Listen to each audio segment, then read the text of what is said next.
प्रिय बंधुओं, जीवन में बहुत कुछ ऐसा है जो सदैव याद रखना चाहिए और बहुत कुछ ऐसा है उसको भूल जाना चाहिए।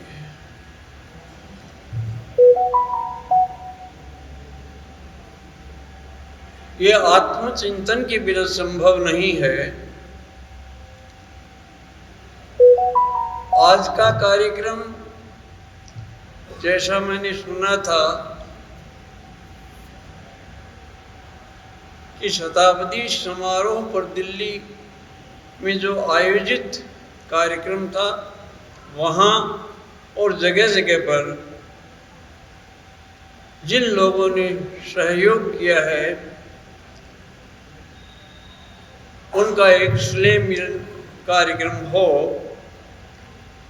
और साथ में समय लगेगा तो भोजन भी हो। लेकिन एक राजनीति के विषय के विस्तार में हम इतने चले गए जिसकी सामयिक आवश्यकता है, लेकिन इसी के लिए हम इकट्ठे नहीं हुए थे। प्रबुद्ध लोगों को ये ध्यान में रखना चाहिए।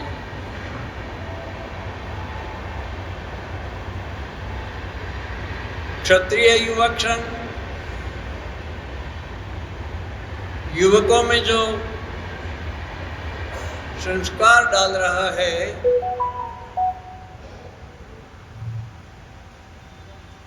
समाज, संस्कृति और धर्म के प्रति युवतियों में भी,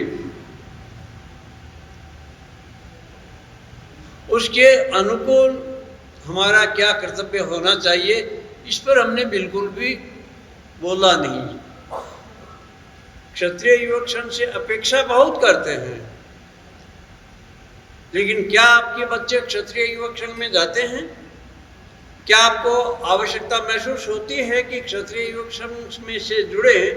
तो आप वृद्ध लोग यहाँ आए हैं, युवक भी आए हैं, लेकिन वो जुड़ नहीं पा रहे हैं, तो इसमें कमी उन युवकों की नहीं है, माता पिता की है कि माता पिता को इन चीज़ों की आवश्यकता नहीं है। माता पिता को तो अच्छी नौकरी मिल जाए, अच्छा वर मिल जाए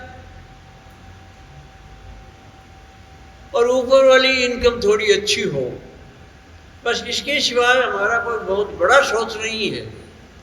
और क्षत्रिय युवक संघ का सोच बहुत बड़ा है, बड़ा विशाल है। इसी सोच के साथ पूज्य तन सिंह जी ने क्षत्रिय युवक संघ की स्थापना की थी। वो स्थापना अपने आप में क्रांति है। बहुत सारी बातों के माध्यम से आपको समझाने का प्रयत्न किया गया कि तन सिंह जी को कैसे संघर्ष करने पड़े, क्षत्रिय युवक संघ को कैसे संघर्ष करने पड़े। ये आप में से अधिकांश लोगों को पता नहीं है, लेकिन ये भी ध्यान में रखें कि हमको आगे भी इसी तरह से संघर्ष करते का सामना करना पड़ेगा। इतना आसान नहीं है। राजनीति में अपना वर्चस्व बनाने के लिए 30-35 साल पहले मुझे कुछ लोगों ने जोधपुर में कहा कि जसवंत सिंह जी जसोल राजनीति में हैं, हमको राजनीति भी करनी चाहिए, तो मार्गदर्शन उनसे लें। उन्होंने दो एक बातें ऐसी अच्छी बताई कि राजनीति तो एक डमरू का खेल है, जो देखना ही चाहते हैं और दूर खड़े नहीं रहते, वो पास में आते हैं नीचे से निकल जाते हैं, आगे आने का प्रयत्न करते हैं, ऐसे आदमी ही राजनीति में आ सकते हैं। केवल विश्लेषण करने से नहीं होगा। आप में से बहुत सारे भुक्तभोगी भी होंगे।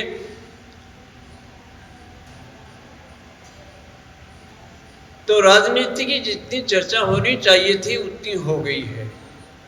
क्षत्रिय युवक संघ की जितनी चर्चा होनी चाहिए थी उतनी नहीं हुई है, और वह इन बैठकों से उद्देश्य की पूर्ति नहीं होगी। सतत रूप से जैसे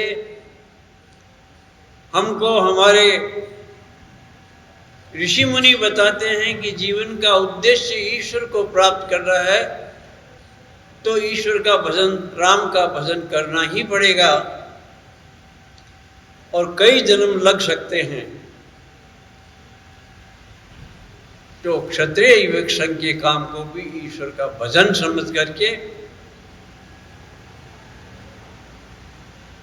हम हमारे युवक युवतियों को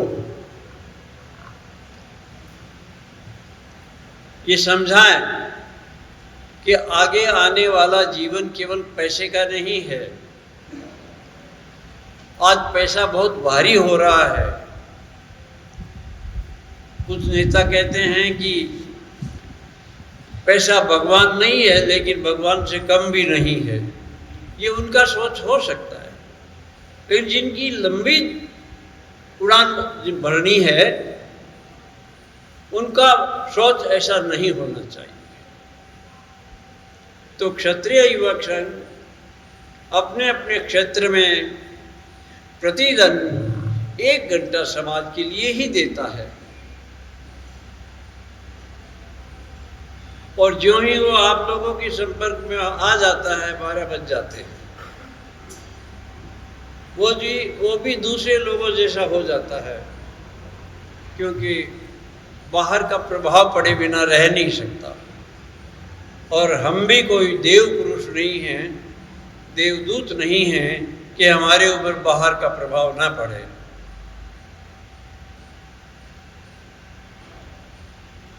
बताने लायक बातें बहुत हो गई। समय तो निश्चय किया गया था, उसकी सीमा पार हो गई है। तो एक तो मुझे पूछा गया कि कार्यक्रम कितने बजे शुरू करना है, तो जितने बजे का समय दिया है, कम से कम पंक्चुअलिटी तो हमारे जीवन में होनी ही चाहिए। तो 10-15 मिनट देरी हो गई थी।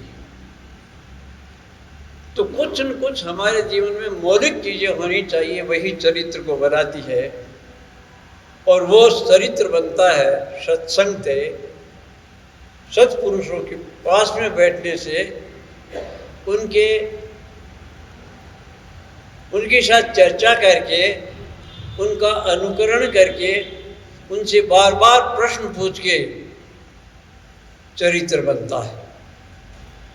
तन सिंह जी ने एक छोटी सी पुस्तिका लिखी है, जो कोई भी पढ़ सकता है, बहुत आसान है, प्रारंभिक काल में लिखी हुई है। समाज चरित्र। समाज चरित्र क्या कहता है? हमको केवल व्यक्तिगत चरित्र की बात नहीं करनी है, हमको समाज चरित्र की बात करनी है। हमको बताया गया था कि हम केवल अपने लिए नहीं जी रहे हैं, हम समाज के लिए जी रहे हैं। क्षत्रिय युवक संघ समाज के लिए है। समाज क्षत्रिय युवक संघ के लिए नहीं है। नहीं है का अर्थ उनके साथ तालमेल तो बैठाना है, लेकिन उसका प्रयोग हम केवल व्यक्तिगत उपलब्धियों के लिए करना शुरू कर देंगे। जैसे अधिकतर राजनीति यही करते हैं। एक जगह आकर के वो इतने स्टेगनेंट हो जाते हैं, इतने रुक जाते हैं कि उनके विचार ही सड़ जाते हैं, और सारे सड़े हुए विचार वाले लोग सब राजनीति में बैठे हुए हैं। उनसे क्या अपेक्षा कर सकते हैं? वो हमारा कभी सुधार नहीं कर सकते, वो तो अपने परिवार का सुधार करेंगे, ज़्यादा से ज़्यादा किसी पार्टी में लगे रहेंगे। लेकिन क्षत्रिय युवक संघ चाहता है कि देश का हित भी हो, समाज का कल्याण भी हो और पूरा क्षेत्र हमारा मानवता का बन जाए, ऐसा विस्तार हम करें। ऐसा तन सिंह जी का विचार था। उस विचार पर चलने से ही क्षत्रिय युवक संघ का उद्देश्य पूरा हो सकता है। और मैं सोचता हूँ कि आज इससे सुंदर और कोई विचार हो नहीं सकता। और इस विचार में इतना आसान नहीं है। तन सिंह जी से हमने सुना है शताब्दियाँ लग जाएगी, शरीर बदलते रहेंगे, अनेकों जन्म लेंगे और हमारा संकल्प यही होगा कि मर करके भी वापिस इसी कौम में जन्म लेंगे। यही त्याग की परंपरा को जिंदा रखने के लिए आवश्यक है। ऐसे संकल्प के साथ क्षत्रिय युवक संघ काम कर रहा है। मैं आपको भी सलाह दूंगा कि आप भी इसी प्रकार का कर्म करें। जय संघ शक्ति।